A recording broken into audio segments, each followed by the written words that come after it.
Morning, everyone. Good morning. I'm Professor Faith Minor from Texas Tech. Very excited because just this morning I met an alumni who was there as an undergraduate in Texas Tech. And so I'm telling him he has to shout out the name of Texas Tech to those who don't know us. So this morning, and I want to talk about the challenges that African immigrant professors are facing when they are going to leadership positions. And I want to acknowledge my colleagues that have been part of this research. Amani Zaire is from Tunisia. Vivian Tete is our our research assistant, and so I've been kind of a mentor for this group of research. So, why the interest?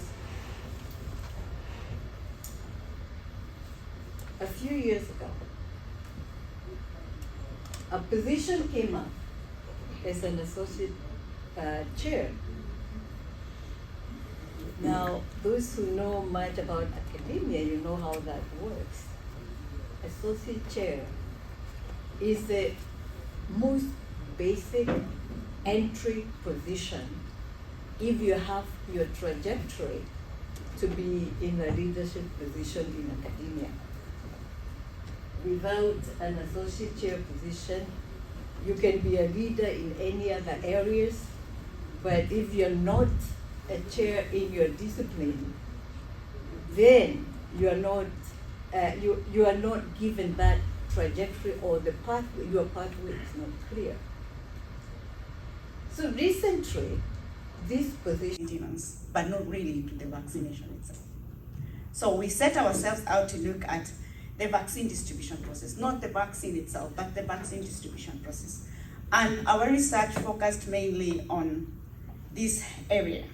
After it comes from wherever it's coming from, it arrives at Kitengela, the main place where vaccines in Kenya are stored, and then they're distributed to the various sub-counties or counties.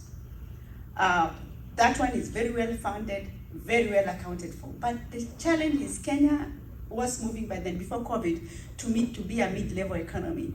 And with that, it was to have reduced funding from these major donors.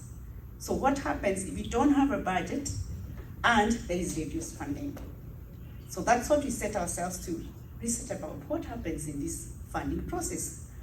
And distribution from the sub-county, we realized health in Kenya is devolved, Ikokwa County. But the county government doesn't even have a line item for immunization or vaccination. We all know the value of that. So a significant increase in these numbers is a gradual thing that keeps on increasing, driven by quest for higher education, employment prospects abroad, economic challenges within the country, as well as a concerted government policy. So currently it's estimated that at around 50,000 to 100,000 Kenyans migrate each year, and this fluctuates based on